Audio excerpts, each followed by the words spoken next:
Porque quanto ao Senhor, seus olhos passam por toda a terra, para mostrar-se forte para com aqueles cujo coração é totalmente dele.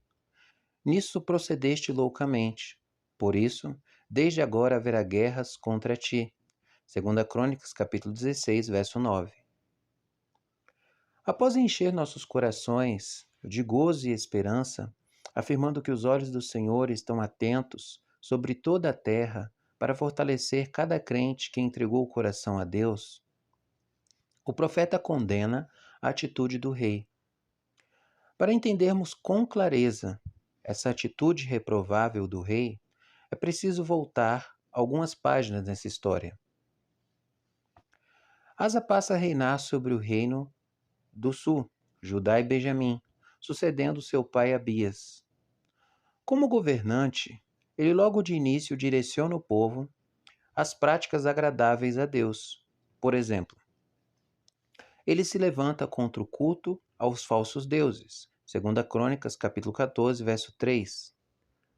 Ordena aos seus súditos que busquem ao Senhor, ao Deus de Abraão, Isaque e Jacó, e passem a obedecer sua palavra. Segunda Crônicas, capítulo 14, verso 4. Asa também abole de todas as cidades de Judá o culto nos altos e os altares do incenso. Segunda Crônicas, capítulo 14, verso 5. Além disso, ele aproveita este período de paz, dado por Deus, para fortalecer a cidade. O texto bíblico dirá: Disse, pois, a Judá: Edifiquemos estas cidades, cerquemo-las de muros e torres, portas e ferrolhos, enquanto a terra ainda está em paz diante de nós, pois temos buscado ao Senhor nosso Deus. Temo-lo buscado, e ele nos deu repouso de todos os lados. Edificaram e prosperaram. Tinha asa no seu exército 300.000 de Judá, que traziam pavês e lança, e 280.000 de Benjamim, que traziam escudo e atiravam com arco. Todos eram homens valentes. Segunda Crônicas, capítulo 14, versos 7 e 8. Ficará evidente que essas construções não eram porque ele não confiava no Senhor, e sim porque é sábio estar preparado para uma invasão iminente. Não é porque confiamos no Senhor que ficaremos de braços cruzados sem fazer o que é de nossa responsabilidade. O texto segue narrando essa invasão estrangeira ao reino de Asa e como a nação obteve o socorro do Senhor. Zerá, o etíope, saiu contra eles com um exército de 1.000.000 de homens e 300 carros e chegou até Maressa. Então Asa saiu contra ele e ordenaram a batalha no vale de Zefatá, perto de Maressa. Clamou Asa ao Senhor, seu Deus, e disse: Senhor, além de ti não há quem possa socorrer numa batalha entre o poderoso e o fraco. Ajuda-nos, pois, Senhor, nosso Deus, porque em ti confiamos e no teu nome viemos contra esta multidão. Senhor, tu és o nosso Deus. Não prevaleça contra ti o homem. O Senhor feriu os etíopes diante de Asa e diante de Judá, e eles fugiram. Asa e o povo que estava com ele os perseguiram até Gerar, e caíram os etíopes sem restar nenhum sequer, porque foram destroçados diante do Senhor e diante do seu exército, e levaram dali muito grande despojo. Segunda Crônicas, capítulo 14, do verso 9 ao 13. Particularmente, acho uma oração muito linda a que o rei faz antes de entrar em guerra. Ele diz: Senhor, além de ti não há quem possa socorrer numa batalha entre o poderoso e o fraco. Ajuda-nos, pois, Senhor, nosso Deus, porque em ti confiamos e no teu nome viemos contra esta multidão. Senhor, tu és o nosso Deus, não prevaleça contra ti o homem. Bom, depois de uma experiência assim, é natural esperarmos que Asa jamais deixaria de recorrer ao Senhor quando uma nação estrangeira viesse a seu encontro. Todavia, na vida de Asa temos uma história que é uma paráfrase da seguinte advertência: Aquele, pois, que pensa estar em pé, veja que não caia. 1 Coríntios capítulo 10, verso 12. Após um período de perseverança nos caminhos agradáveis ao Senhor, desfrutando de preciosas promessas declaradas pela boca de seus servos, os profetas, Asa é ameaçado por uma nova invasão, agora por parte do Reino do Norte, Israel.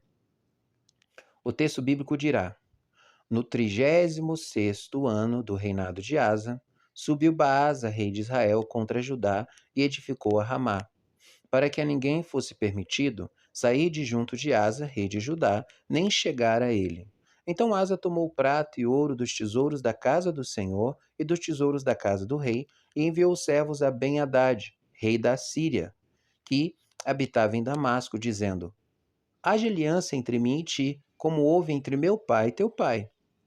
Eis que te mando prata e ouro. Vai e anula a tua aliança com Baasa, rei de Israel, para que se retire de mim. Ben-Hadad deu ouvidos ao rei Asa e enviou os capitães dos seus exércitos contra as cidades de Israel e feriu a Ijon, a Dan, a Belmaim e a todas as cidades armazéns de Naftali. Ouvindo isso, Baasa deixou de edificar a Ramá e não continuou a sua obra. Então o rei Asa tomou todo o Judá e trouxeram as pedras de Ramá e a sua madeira, com que Baasa a edificara. Com elas edificou Asa a Geba e a Mispa. 2 Crônicas, capítulo 16, do verso 1 ao verso 6. Quando agimos sem refletir, tomamos atitudes insensatas, como fez Asa. Diante desta promessa, feita pelo profeta, o Senhor está conosco, enquanto vós estáis com ele. Se o buscardes, ele se deixará achar. Porém, se o deixardes, vos deixará. 2 Crônicas, capítulo 15, verso 2. Era só perseverar em seu zelo pelo Senhor, que Asa não teria o que temer. As promessas do Senhor são dignas de confiança, porque se elas falharem, o nome do Senhor cairá em descrédito. Cada crente tem relatos a contar de um grande livramento da parte de Deus, quando reconheceu que só Ele pode socorrer na luta do fraco contra o forte. Irmãos, somos insensatos quando vivemos alheios a Deus, quando ignoramos quem Ele é, suas promessas e o que Ele fez por nós, e tomamos atitudes desesperadas, até fazendo alianças ilícitas com ímpios. Em sua graça, Deus é tão bom que, por amor, envia um profeta para advertir Asa de sua insensatez.